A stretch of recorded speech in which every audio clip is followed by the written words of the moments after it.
नमस्कार दोस्तों, advance classes के YouTube चैनल पर आपका स्वागत है। मैं हेमंत प्रजापति एडवांस क्लासेस के YouTube चैनल पर आपका स्वागत करता हूं। तो दोस्तों, हम बात कर रहे थे पोषक तत्वों में। हमने बात करी यहां पर कार्बोहाइड्रेट, वसा और प्रोटीन के बारे में। आज हम जानेंगे विटामिन के बारे में कि विटामिन जो होते हैं ये हमारे शरीर को ऊर्जा देते हैं या हमारे शरीर का शारीरिक विकास करते हैं, उसके महत्व को हम यहाँ पर समझेंगे। तो बात की जाए विटामिन के बारे में। विटामिन, हमारे भोजन में विटामिनों का काफी महत्व है, लेकिन आप लोगों से सबसे पहले जानना जाता है विटामिन के टाइप कि विटामिन जो है ये कितने प्रकार के होते हैं। विटामिन के टाइप जानने से पहले कुछ प्रमुख खास बातों को जानते हैं कि विटामिन की जो है खोज सबसे पहले किसने की थी। खोजकर्ता कौन है विटामिन के? खोजकर्ता के बारे में बात की जाए तो विटामिन की खोज जो है 1912 में ये की थी हॉपकिंस ने। विटामिन की खोज जो है 1912 में हॉपकिंस के द्वारा की गई थी, लेकिन विटामिन शब्द जो है इसकी खोज की थी फंक ने। विटामिन शब्द दिया था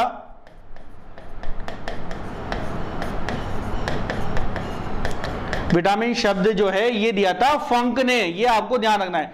खोजकर्ता कई बार पूछे जाते हैं तो आप लोगों को ध्यान रखना है कि विटामिन जो है इसकी खोज करी थी 1912 में हॉपकिंस ने, लेकिन विटामिन शब्द को फंक ने जनरेट किया था, फंक ने दिया था। विटामिन जो है ये हमारे शरीर को कितनी % ऊर्जा देते हैं, ये क्वेश्चन आप लोगों के सामने कई बार पेपर में आता है कि विटामिन हमारे शरीर को ऊर्जा देते हैं या ऊर्जा नहीं देते, या इनका प्रमुख कार्य क्या होता है। तो सबसे पहली प्रमुख खास बात आपको ध्यान रखनी है कि विटामिन जो है हमारे शरीर को किसी भी प्रकार की ऊर्जा नहीं देते। यह आपको ध्यान रखना है कि विटामिन से हमारे शरीर को किसी भी प्रकार की एनर्जी प्राप्त नहीं होगी। विटामिन केवल और केवल हमारे शरीर में जो उपापचय क्रियाएं होती हैं,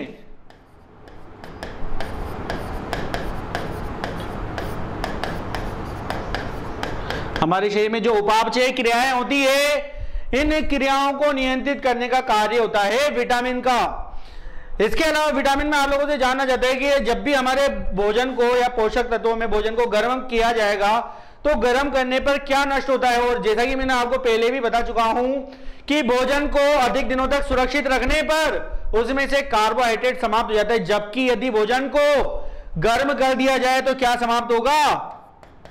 तो भोजन को गर्म करने पर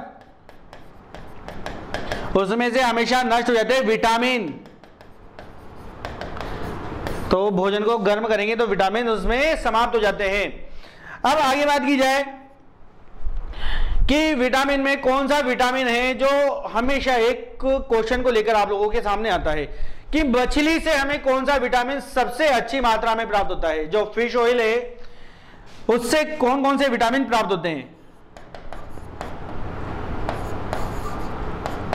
फिश ऑयल या मछली का तेल, इसमें प्रचुर रूप से कौन कौन से विटामिन उपस्थित होते हैं हमारे फिश ऑयल में। तो फिश ऑयल के बारे में बात की है तो फिश ऑयल में यहां पर आपके पास विटामिन ए और विटामिन डी जो है काफी अच्छी मात्रा में पाए जाते हैं। ये क्वेश्चन कई बार पेपर में आता है कि मछली के तेल में सर्वाधिक कौन सा विटामिन उपस्थित होता है। तो विटामिन ए और विटामिन डी यहां पर प्रचुर मात्रा में उपस्थित होता है। इसके अलावा विटामिन के बारे में बात की जाए तो पृथ्वी पर जितने भी जीव जंतु हैं इन सभी के लीवर में भी एक प्रमुख विटामिन पाया जाता है, जो पेपर में आप लोगों से जाना जाता है। पृथ्वी पर सभी जीवों के लीवर में, यकृत में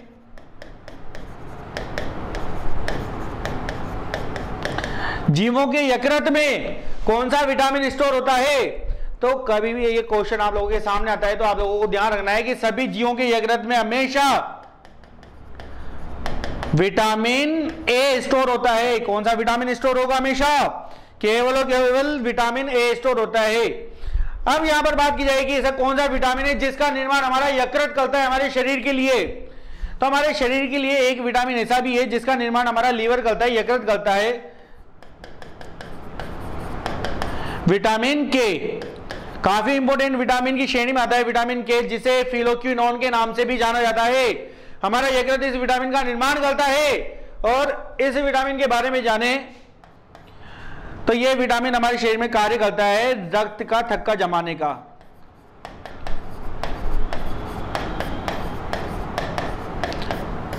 रक्त का थक्का जमाने के लिए विटामिन के हमारे शरीर में उपस्थित एक प्रमुख विटामिन होता है। आगे बात की जाए तो आपसे जानना चाहेगा एक और ऑयल आता है जिसे हम कहते हैं cod liver oil. Cod liver oil का क्वेश्चन भी पेपर में कई बार आप लोगों को मिल जाएगा कि कॉड लीवर ऑयल जो है इसमें प्रचुर मात्रा में कौन सा विटामिन उपस्थित होता है। तो कॉड लीवर ऑयल जो होता है इसमें होता है विटामिन ए, प्रचुर मात्रा में उपस्थित होता है यहां पर विटामिन ए। आगे बात की जाए कि विटामिन जो होते हैं इनके टाइप कितने हैं, तो जैसा कि मैंने आपको बताया विटामिन के टाइप करेंगे। विटामिन जो है मुख्य रूप से दो प्रकार के होते हैं। कौन कौन से टाइप होते हैं, तो विटामिन जो है दो प्रकार के होंगे, इसके बारे में जानते हैं कि कौन कौन से टाइप होते हैं।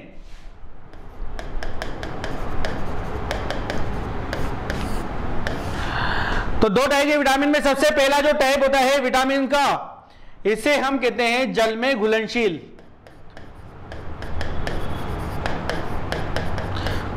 जल में घुलनशील विटामिन फर्स्ट नंबर पर। तो सेकंड नंबर पर क्या होगा, सेकंड नंबर पर वो विटामिन होंगे जो जल में नहीं घुलेंगे, जनरल सी बात है। तो सेकंड टाइप जो होता है जल में घुलनशील।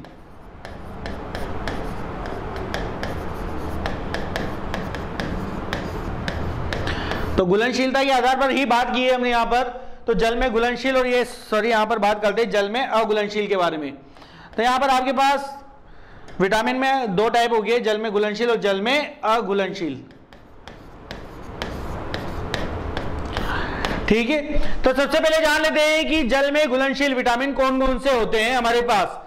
तो जल में घुलनशील विटामिन की श्रेणी में आते हैं केवल दो विटामिन, विटामिन बी और विटामिन सी।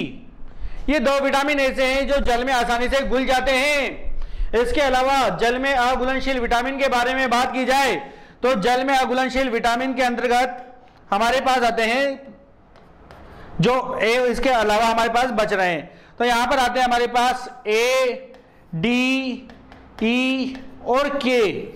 तो ये जो है कुछ प्रमुख विटामिन है जो जल में कैसे हैं अघुलनशील। इसके अलावा जल में घुलनशील आप लोगों को मालूम पड़ गया कि विटामिन बी और विटामिन सी कैसे हैं, जल में घुलनशील है। अब यहां से हम बात करेंगे कि मुख्य रूप से विटामिन कितने प्रकार के होते हैं और विटामिन जो है कौन कौन से विटामिन है जो हमारे शरीर में उपयोगी हैं। बात की जाए यहां पर तो सबसे पहले जान लेते हैं विटामिन ए के बारे में। तो फर्स्ट नंबर पर आपको बात की जाए विटामिन ए के बारे में जान लेते हैं। तो सभी विटामिन में कुछ प्रमुख खास बातों को जानना जरूरी है। जैसे कि सबसे पहले विटामिन ए के बारे में हम जानेंगे तो इसमें जानना जरूरी है इसके खोजकर्ता का नाम, कि विटामिन ए की खोज की किसने थी। तो विटामिन ए के बारे में बात की जाए तो विटामिन ए की खोज मैकुलन के द्वारा की गई थी, ये आपको ध्यान रखना है। विटामिन ए के खोजकर्ता का नाम है मैकुलन। विटामिन ए हमारे शरीर के लिए काफी ज्यादा उपयोगी है। सबसे पहले जान लेते हैं कि विटामिन ए के जो है एक इनका जो है रासायनिक नाम,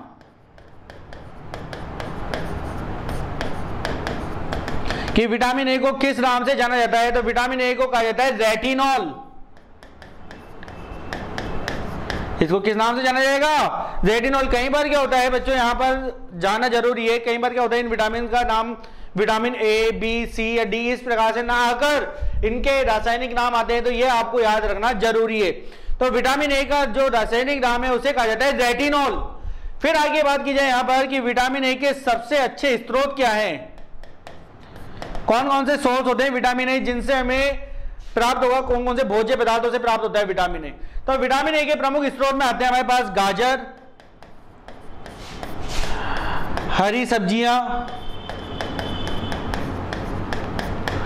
फलियां,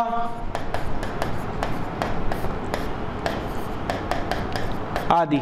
इसके अलावा यदि आपको ध्यान रखना है तो कॉड लीवर ऑयल जो है वो भी विटामिन ए का बहुत अच्छा स्रोत है। तो गाजर, हरी सब्जियां, फलियां, कॉड लीवर ऑयल, मछली, ये सब विटामिन ए के बहुत अच्छे स्रोत कहलाते हैं। जैसे कि मैंने आपको बताया था कि यहाँ पर यदि किसी भी विटामिन की कमी होगी तो हमारे शरीर में कुछ बीमारियां हो सकती है, कुछ कुपोषण के रोग हो सकते हैं। ऐसे ही जानते हैं यदि विटामिन ए की कमी यदि हमारे शरीर में होती है तो इसका इफेक्ट क्या होगा। यदि हमारे शरीर में विटामिन ए की कमी होती है तो इससे प्रभाव होगा, हमारे शरीर में बीमारी लग जाएगी रतौंधी। तो कई सारे बच्चे नहीं जानते कि सर रतौंधी क्या होता है। तो रतौंधी को एक नाम इसको कहा जाता है नाइट ब्लाइंडनेस।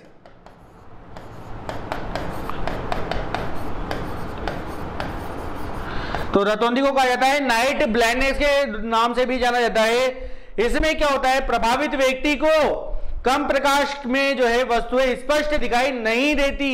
और ये किसका इफेक्ट होता है, विटामिन ए का इफेक्ट होता है। जैसा कि इमेज के माध्यम से देखा जाए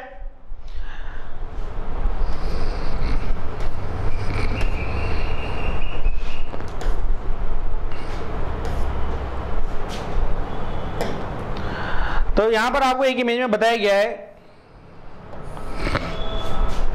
कि हमारे शरीर में जो ब्लड सर्कुलेशन है उसको बताया गया है इस चित्र के माध्यम से। इस ब्लड सर्कुलेशन के अंदर ये जो कण दिख रहे हैं आपको आरबीसी के दिख रहे हैं, इसके अंदर ये जो ब्लू कण है ये प्रोटीन, वसा, कार्बोहाइड्रेट, ये सब इसके अंदर जो है मिक्सचर है। तो इन्हीं से ही हमारे शरीर में जो है एनर्जी प्राप्त होती है, इन्हीं से ही हमारे शरीर में जो है शारीरिक विकास संभव होता है। अब बात की जाए यहां से आगे, तो हमारे पास आता है कि कौन सी कमी, इसकी कमी से क्या होता है, रतौंधी नाइट ब्लाइंडनेस, व्यक्ति को कम प्रकाश में दिखाई देना क्या हो जाएगा, बंद हो जाएगा। आगे बात करते हैं इसके बाद विटामिन बी के बारे में। तो नेक्स्ट टॉपिक में आते हैं विटामिन बी के बारे में।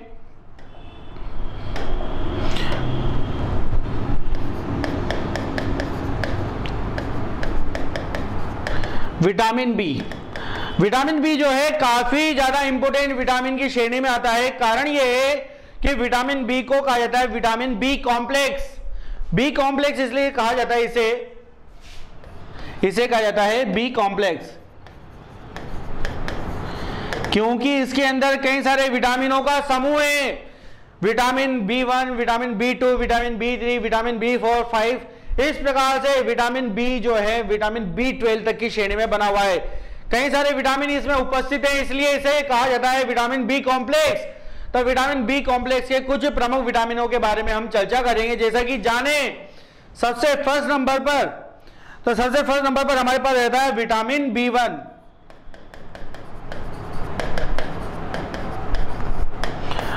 तो सबसे पहले जानना जरूरी है यहां पर, हाँ, एक प्रमुख खास बात के बारे में और, कि विटामिन बी की खोज किसने की थी। तो आपको डायरेक्ट याद रखना है कि विटामिन बी की खोज कभी भी आ जाती है तो ये भी खोजकर्ता कौन है, मैकुलन। ठीक है, तो विटामिन बी की खोजकर्ता का नाम भी जो है वो है मैकुलन। तो विटामिन बी1 के बारे में हम चर्चा कर रहे थे। विटामिन बी1 जो है इसे किस नाम से जाना जाता है, तो विटामिन बी1 का जो रासायनिक नाम है, ये रासायनिक नाम होता है इसका थायमीन।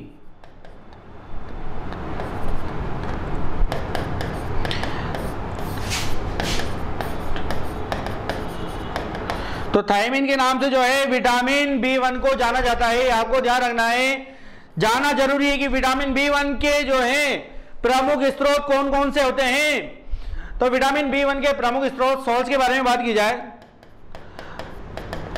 तो इसके प्रमुख सोर्स के अंदर जो है आते हैं मूंगफली, तिल, अनाज, मांस आदि। ये बी1 के काफी प्रमुख स्रोत की श्रेणी में आते हैं। मूंगफली हो गया, तिल हो गया, अनाज हो गया, मांस हो गया, ये सब जो है विटामिन बी1 के प्रमुख स्रोत हैं। बात की जाए विटामिन बी1 के बारे में कि यदि किसी व्यक्ति को विटामिन बी1 की क्या हो जाए, कमी हो जाए, तो जैसा कि मैंने आपको बताया था कि इनकी कमी का इफेक्ट हमारे शरीर पर पड़ेगा। विटामिन बी1 की कमी के बारे में बात की जाए तो विटामिन बी1 की कमी से जो बीमारी होती है उसे हम कहते हैं बेरी। कौन सी बीमारी होती है विटामिन बी1 की कमी से, विटामिन बी1 की कमी से हो जाता है बेरी। और ये जो है विटामिन बी1 से होने वाली बीमारियों में ये बीमारी किसको इफेक्ट करती है, हमारी स्किन को इफेक्ट करती है। जानते हैं इमेज के माध्यम से किस प्रकार से बेरी का इफेक्ट होता है।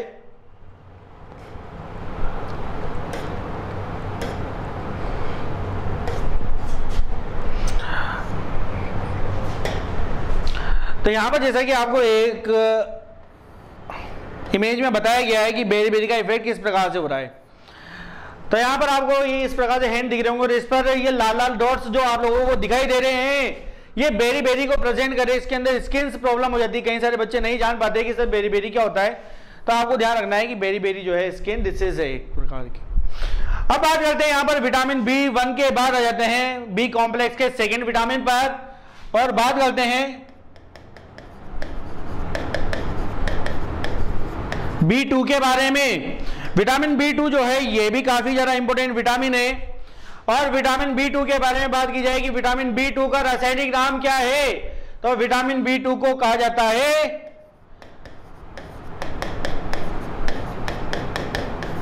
राइबोफ्लेविन के नाम से विटामिन B2 को जाना जाता है। काफी इंपॉर्टेंट विटामिन होता है विटामिन B2। आगे बात की जाए विटामिन B2 के बाद कि विटामिन B2 जो है राइबोफ्लेविन के अंदर कि इसके प्रमुख स्रोत क्या क्या होते हैं? तो विटामिन B2 के प्रमुख स्रोत के अंदर आते हैं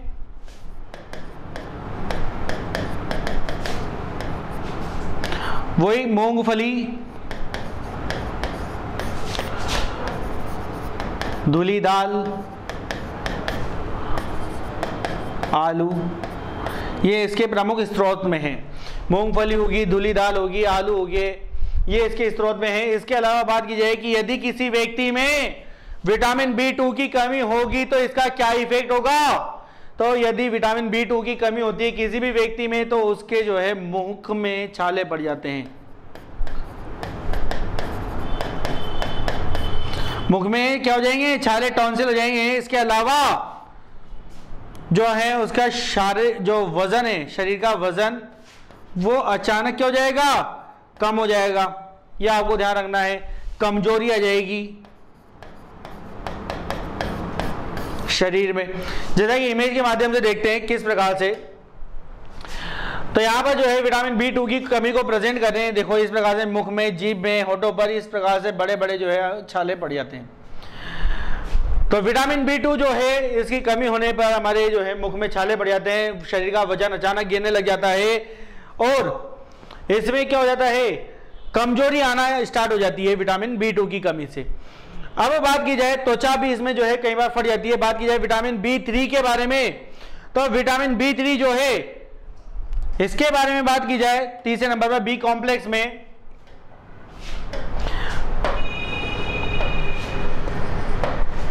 विटामिन B3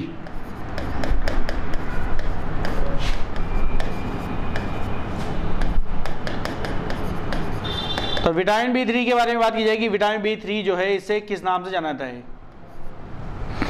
विटामिन B3 की जो है इसे रासायनिक नाम में किस नाम से जाना जाएगा उसके बारे में चर्चा की जाए तो विटामिन B3 को कहा जाता है यहां पर नियासिन। तो विटामिन B3 जो है इसका नाम है, रासायनिक नाम, रासायनिक नेम जो है या वो होता है यहाँ पर, सॉरी, इसे कहा जाता है नियासिन। तो विटामिन B3 को कहा जाता है यहां पर नियासिन के नाम से जाना जाता है। अब बात की जाएगी विटामिन B3 जो है इसकी क्या क्या प्रमुख स्रोत होते हैं, कौन कौन से प्रमुख सोर्स होते हैं हमारे पास विटामिन B3 के? तो इसके सोर्स में सबसे प्रमुख रूप से आते हैं स्रोत में, तो इसके स्रोत में आते हैं मांस, दूध, टमाटर आदि। बात की जाए यदि विटामिन B3 की कमी होती है तो विटामिन B3 की कमी होने पर कौन कौन सी बीमारियां जो है हमारे शरीर में जनरेट हो सकती है, कौन कौन सी बीमारियां हो सकती है हमारे शरीर में? तो विटामिन B3 की कमी होने पर बीमारी होती है, सबसे पहले नंबर पर आपको ध्यान रखना है कि इसमें क्या होता है कि समय से पहले जो है बाल सफेद होने लगते हैं, बालों का सफेद होना।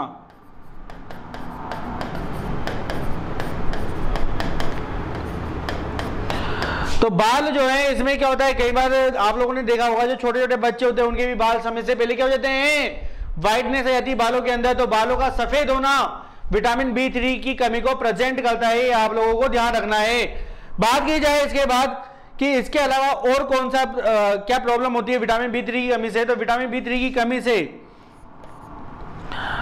बाल जो है इनके इफेक्ट पड़ता है। इसके अलावा विटामिन B5 की तरफ आते हैं, बी कॉम्प्लेक्स के अंदर विटामिन B5।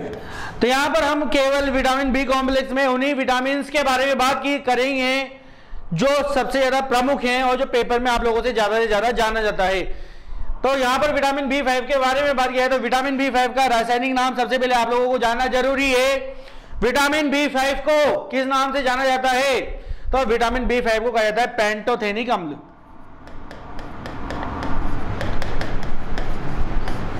पेंटोथेनिक अम्ल के नाम से इसको जाना जाता है, पेंटोथेनिक एसिड के नाम से जाना जाता है विटामिन B5 को। विटामिन B5 के बारे में बात की जाए कि इसके प्रमुख सोर्स क्या क्या हो सकते हैं, तो विटामिन B5 के प्रमुख सोर्स में आते हैं आप लोगों के सामने मांस, दूध, टमाटर इत्यादि ही।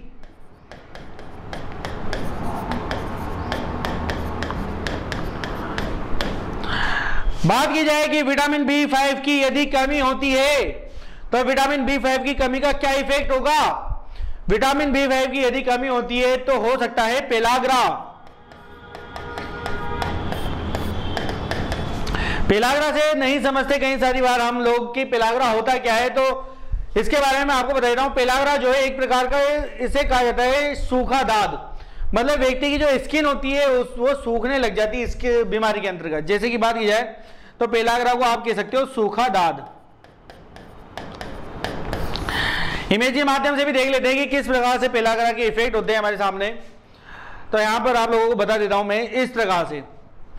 इमेज में आप लोगों को दिख रहा होगा यहां पर कि इस प्रकार से इमेज में बताया गया है कि जो स्किन से इस व्यक्ति की स्किन पर इस प्रकार से जो है दिख रहा होगा आप लोगों को, स्किन जो है सूखी हुई है, रुख है या शुष्क है। तो पेलाग्रा का इफेक्ट होता है हमारी स्किन पर। इसमें स्किन क्या हो जाती है, शुष्क हो जाती है, जो कि विटामिन B5 की कमी को प्रेजेंट करता है। तो आगे बात करें बी कॉम्प्लेक्स में विटामिन B6 के बारे में, तो हम यहां पर विटामिन B6 के बारे में बात करते हैं।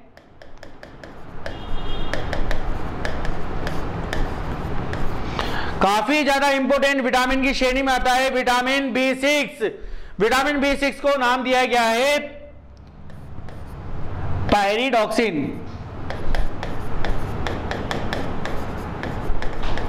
विटामिन B6 को किस नाम से जाना जाता है, पायरिडॉक्सिन के नाम से जाना जाता है। काफी इंपोर्टेंट विटामिन है। बात की जाए विटामिन B6 के बारे में, ठीक है, तो विटामिन B6 के प्रमुख सोर्स के बारे में यदि बात की जाएगी, इसके प्रमुख सोर्स कौन कौन से होते हैं, तो स्रोत के बारे में बात की जाए तो इसके प्रमुख स्रोत में आते हैं मांस, दूध, टमाटर, यकृत आदि।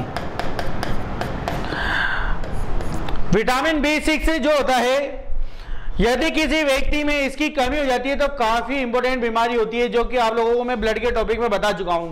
ब्लड के टॉपिक में मैंने आपको एक छोटी सी जानकारी बताई थी कि जब भी किसी भी व्यक्ति के शरीर में आयरन की कमी होगी तो क्या इफेक्ट होगा।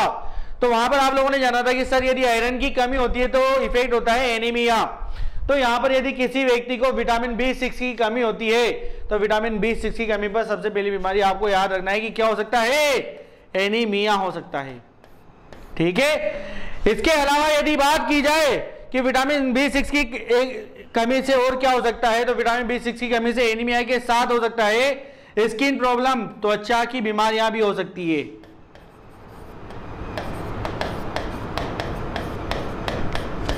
तो जैसा कि एनीमिया में आप सबने जाना था, मैंने आपको बताया था इमेज में भी कि किस प्रकार से है। तो यहां पर जैसा कि हमारे पास एक इमेज है, इसमें ये जो रेड सेल्स होते हैं, ब्लड के टॉपिक में मैं आपको बता चुका हूं कि यहां पर जो रेड सेल्स होते हैं ये क्या करते हैं, ये कम हो जाते हैं जब भी किसी व्यक्ति को एनीमिया होता है। तो इसे रक्त की कमी भी कहा जाता है, इसको रक्त क्षीणता, रक्त अल्पता रोग भी कहा जाता है, जो कई बार किसकी कमी से भी हो सकता है, हमारे पास विटामिन B6 की कमी से भी हो सकता है। ये आपको ध्यान रखना है। आगे बात करें विटामिन बी की श्रेणी में, B6 के बाद आते हैं विटामिन B7 की तरफ। विटामिन B7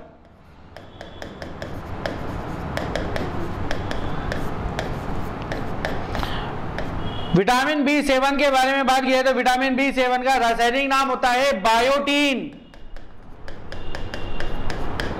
किस नाम से जानते हैं इसे, हम इसे जानते हैं बायोटीन के नाम से, विटामिन B7 को। अब बात की जाएगी विटामिन B7 के प्रमुख स्रोत कौन कौन से होते हैं, तो विटामिन B7 के स्रोत में आते हैं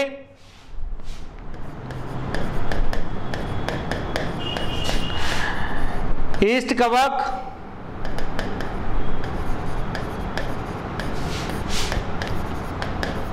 दूध, हरी सब्जियां आदि। तो ये आपको ध्यान रखना है कि इसमें जो है क्या क्या उपस्थित होगा। इसके अंदर जो है प्रमुख स्रोत में आते हैं ईस्ट कवक जो है हमारे पास, जैसे कि ईस्ट कवक मैंने आपको बताया था कि मशरूम जो है एक प्रकार का कवक है, उसी प्रकार से यहाँ पर एक कवक और होता है जिसे ईस्ट के नाम से जाने जाते हैं। तो ईस्ट कवक जो है वो विटामिन B7 का स्रोत है, दूध है, हरी सब्जियां, इसके अलावा और कई सारे पदार्थ हैं। अब बात की जाए कि यदि किसी व्यक्ति को विटामिन B7 की कमी होती है तो इसकी कमी का इफेक्ट क्या होगा। तो यदि किसी व्यक्ति में विटामिन B7 की कमी होती है तो इसकी कमी का इफेक्ट उसके शरीर में होगा। उसके शरीर में किसी भी अंग में पैरालिसिस हो सकता है, लकवा आ सकता है शरीर में। तो आपको ध्यान रखना है यदि किसी व्यक्ति के शरीर में विटामिन B7 की कमी होती है तो क्या हो सकता है इफेक्ट, उसके शरीर में लकवा हो सकता है, पैरालिसिस हो सकता है वो शरीर से। आगे बात करते हैं विटामिन B7 के बाद विटामिन B9 के बारे में। काफी ज्यादा इंपोर्टेंट विटामिन है विटामिन B9। तो सबसे पहले जान लेते हैं विटामिन B9 को किस नाम से जाना जाता है। विटामिन B9 को कहा जाता है फॉलिक एसिड।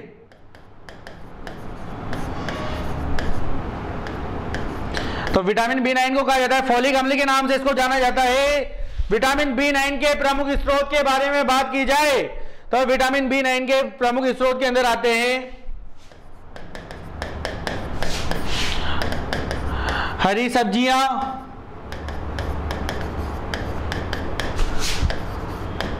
केला, ईस्ट, मांस इत्यादि। बात की जाए विटामिन B9 की, यदि किसी व्यक्ति को कमी होगी तो क्या उसका प्रभाव होगा हमारे शरीर पर। यदि किसी भी व्यक्ति को विटामिन B9 की कमी होती है तो B9 की कमी होने पर क्या होगा, यहां पर भी आपको ध्यान रखना है कि इसकी कमी पर भी एक तो आपको ध्यान रखना है एनीमिया। इसके अलावा विटामिन B9 की कमी होने पर भोजन के डाइजेशन पर इफेक्ट पड़ता है, पाचन पर, भोजन के पाचन पर प्रभाव होता है, भोजन के अवशोषण में कमी आ जाती है। ये आपको ध्यान रखना है यदि विटामिन B9 की कमी होती है। तो यहां पर लिख देता हूं कि भोजन की किस में कमी आ जाएगी, अवशोषण में। पाचन जैसी प्रॉब्लम जो है, डाइजेशन की प्रॉब्लम विटामिन B9 के प्रमुख कमी को प्रेजेंट करता है। विटामिन B9 के बाद रहते हैं B सीरीज के सबसे लास्ट विटामिन पर, जो कि B श्रेणी का सबसे इंपोर्टेंट विटामिन B कहलाता है। यहां पर हम बात करेंगे विटामिन B12 के बारे में। विटामिन B12 काफी ज्यादा इंपोर्टेंट विटामिन की श्रेणी में आता है। विटामिन B12 B सीरीज का काफी ज्यादा इंपोर्टेंट विटामिन है विटामिन B12। इसके रासायनिक नाम के बारे में बात किया है तो काफी इंपोर्टेंट नाम है जो आपको ध्यान रखना है। इसे कहा जाता है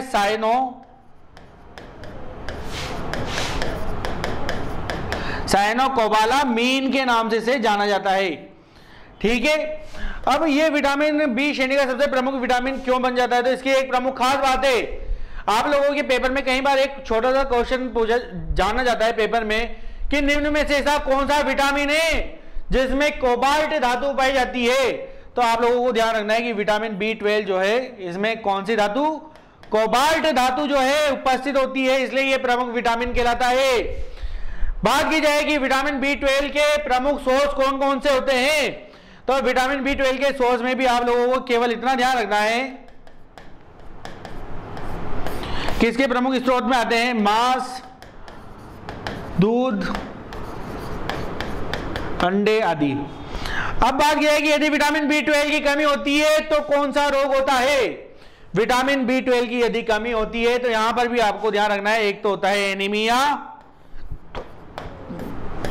और सेकंड होता है, एनीमिया के अलावा आपको एक और रोग यहां पर याद रखना है कि कौन सी बीमारी होगी, तो एनीमिया के साथ होता है यहां पर पीलिया, विटामिन B12 की कमी से। और विटामिन B12 में ये बात आप लोग अच्छी तरीके से ध्यान रखना है कि ये एकमात्र ऐसा विटामिन है जिसके अंदर कोबाल्ट पाई जाती है। कई बार क्वेश्चन केवल इतना सही बनता है कि कौन सा विटामिन है जिसमें कोबाल्ट पाई जाती है, तो वेरी वेरी इंपॉर्टेंट क्वेश्चन यहां से बन जाता है आप लोगों के लिए। तो दोस्तों आगे बात करेंगे विटामिन B के बाद आ जाते हैं विटामिन C की तरफ। विटामिन सी जो है काफी ज्यादा इंपॉर्टेंट है। यहां पर हमने बी श्रेणी को कंप्लीट करा। विटामिन सी के बारे में जानकारी लेते हैं।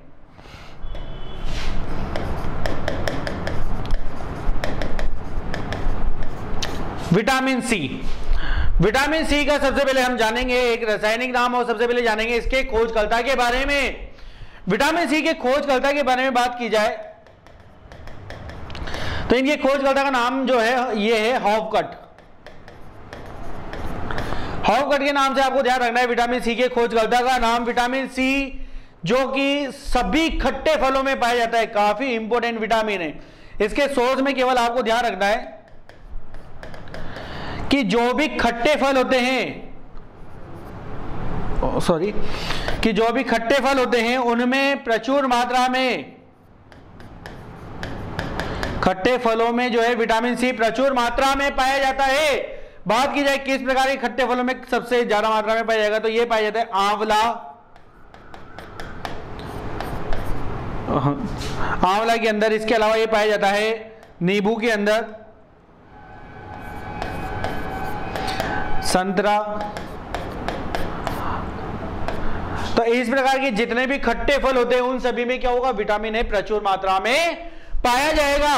अब बात की जाएगी विटामिन ए जो है इसका रासायनिक नाम क्या होता है, तो इसके रासायनिक नाम के बारे में बात की जाए तो विटामिन सी को कहा जाता है एस्कॉर्बिक एसिड।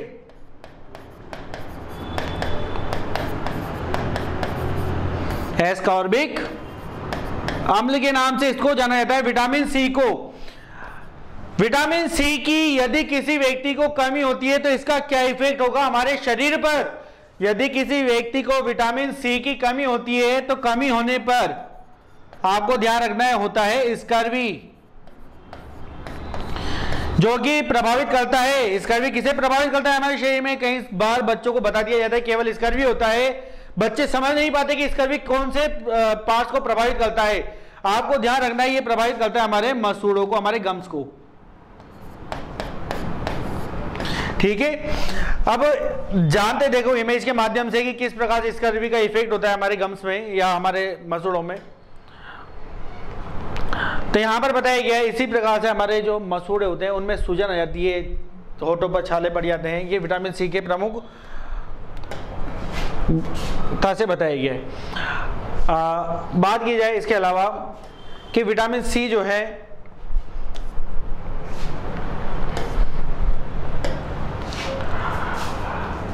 यहां पर हम बात करते हैं इसके अलावा विटामिन सी जो है और क्या होगा, किस चीज के लिए उपयोगी है। तो हमारे शरीर में एक क्वेश्चन आप लोगों से कई बार पूछा जाता है कि ऐसा कौन सा विटामिन है जो हमारे शरीर में घाव भरने में हमारी सहायता करता है। देखो मैंने आपको प्रारंभ में बताया था रक्त के थक्के के बारे में रक्त के थक्के की बात आती है तो आपको हमेशा ध्यान रखना है विटामिन के के बारे में। लेकिन यदि बात आए किसके बारे में कि हमारे शरीर में घाव भरने वाला विटामिन कौन सा है,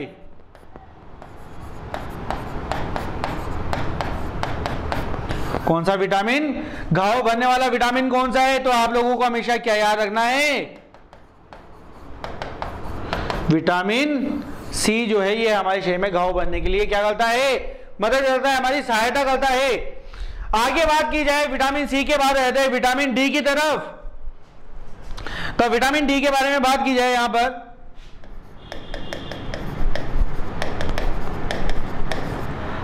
विटामिन डी, तो सबसे पहले जानना जरूरी है विटामिन डी के खोजकर्ता का नाम, कि विटामिन डी को सर्वप्रथम किसने खोजा था। तो विटामिन डी की खोज के बारे में बात की जाए तो विटामिन डी के खोजकर्ता का नाम है हॉपकिंस। तो हॉपकिंस के नाम से ही आप लोगों को ध्यान रखना है कि विटामिन डी की जो खोजकर्ता है वो हॉपकिंस ही है। काफी इंपोर्टेंट विटामिन की श्रेणी में आता है विटामिन डी, जिसका रासायनिक नाम होता है कैल्सीफेरॉल। तो कैल्सीफेरॉल के नाम से हम विटामिन डी को जानते हैं। और विटामिन डी जो है हमारे शरीर में हमारी हड्डियों के लिए, हमारे दांतों के लिए काफी ज्यादा उपयोगी है। विटामिन डी हमें प्राप्त होता है सूर्य के प्रकाश से।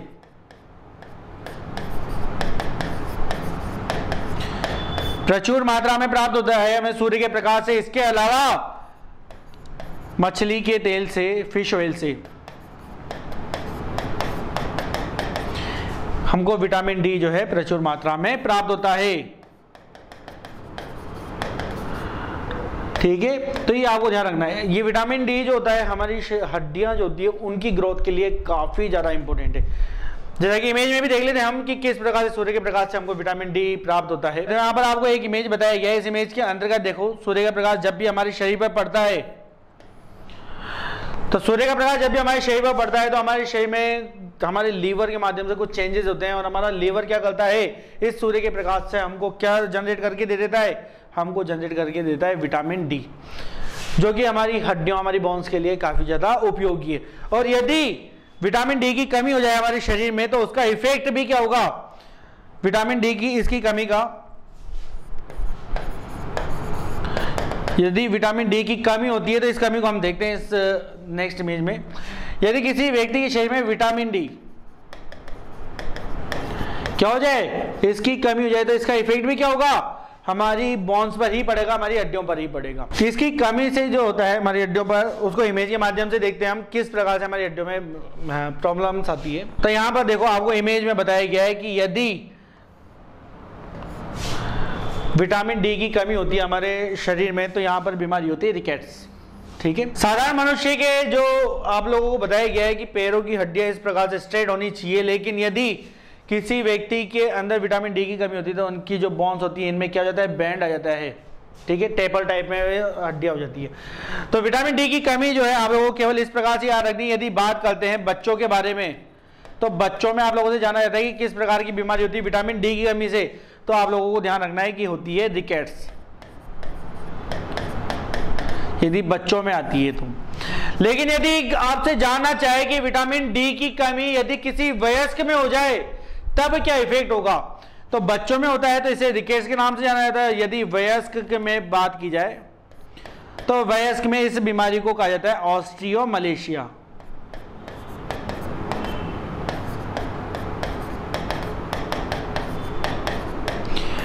वयस्कों में किस नाम से जाना जाता है, ऑस्टियोमलेशिया के नाम से जाना जाता है। दोनों ही बीमारियों में प्रभाव पड़ता है हमारी बोन्स पर। तो यहां पर हमने विटामिन डी के बारे में बात की जाए। अब बात करते हैं विटामिन ई के बारे में। काफी इंपॉर्टेंट विटामिन की श्रेणी में आता है विटामिन ई, जिससे रासायनिक नाम के बारे में बात की जाए कि इसका रासायनिक नाम क्या होता है। जैसे कि हमने सभी विटामिन में एक रासायनिक नाम जाना था, विटामिन ई के रासायनिक नाम के बारे में बात की जाए तो इसे कहा जाता है टेकोफेरॉल। टेकोफेरॉल के नाम से जाना जाता है विटामिन ई को। और विटामिन ई जो है कई सारे पदार्थों में पाया जाता है, लेकिन सबसे प्रमुख रूप से यदि बात की जाए तो यह पाया जाता है अंकुरित गेहूं में। इसका प्रमुख स्रोत है अंकुरित गेहूं। इसके अलावा यदि बात की जाए तो सूरजमुखी के जो बीज होते हैं, सूरजमुखी के बीज, वो भी इसके क्या है, बहुत अच्छे स्रोत में आते हैं। यहां पर बात की जाए कि विटामिन ई की यदि किसी व्यक्ति को कमी होगी तो क्या इफेक्ट होगा। यदि किसी व्यक्ति को विटामिन ई की कमी होती है तो इफेक्ट होता है उसकी जनन क्षमताओं पर। जनन क्षमता जो है वो इफेक्ट हो जाती है। तो यहां पर आपको ध्यान रखना है कि यदि किसी व्यक्ति को विटामिन ई की कमी होती है तो इफेक्ट कहां पर पड़ेगा, जनन क्षमता क्षीण हो जाएगी, जनन क्षमता क्या हो जाएगी, कमजोर हो जाएगी। ये आपको ध्यान रखना है। ठीक है, अब बात की जाएगी विटामिन ई जो है, इसके अलावा कौन सा विटामिन हमारे पास और शेष बच रहा है। तो विटामिन ई के बाद आगे आते हैं विटामिन के की तरफ। काफी इंपॉर्टेंट विटामिन की श्रेणी में आता है विटामिन के। बात की जाए विटामिन के बारे में, विटामिन के तो सबसे पहले जानना जरूरी है विटामिन के रासायनिक नाम के बारे में कि विटामिन के को किस नाम से जाना जाता है। विटामिन के बारे में बात की जाए तो इसे कहा जाता है फिलोक्विनोन। फिलोक्विनोन, ये आपको ध्यान रखना है विटामिन के बारे में। हमारे शरीर में सबसे इंपॉर्टेंट विटामिन में विटामिन के काफी महत्वपूर्ण विटामिन है।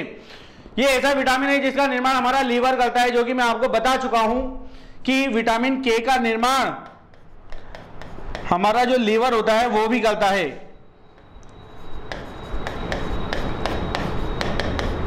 तो ये आपको ध्यान रखना है कि हमारा लीवर, हमारा यकृत स्वयं विटामिन के को निर्मित करता है। इसके अलावा विटामिन के जो है हमें अन्य फूड से भी प्राप्त होता है। जैसे कि बात की जाए तो हरी सब्जियों से भी ये प्राप्त होता है।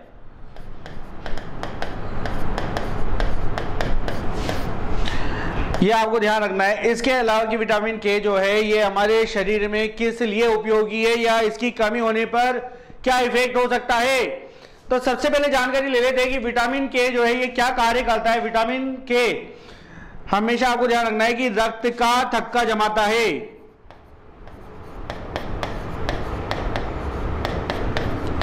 क्या कार्य करेगा? हमारे शरीर में विटामिन के का प्रमुख कार्य है रक्त का थक्का जमाने का। जैसा कि मैंने आपको पहले भी बताया था ब्लड के टॉपिक में कि रक्त के थक्के का प्रोसेस क्या है।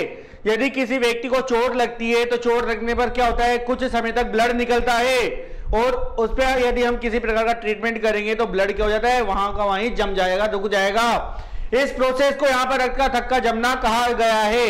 वो किसके माध्यम से संपन्न है? विटामिन के माध्यम से संपन्न है। तो दोस्तों आज के लिए बस इतना ही। हम मिलते हैं नेक्स्ट क्लास में नेक्स्ट टॉपिक के साथ। तब तक के लिए धन्यवाद।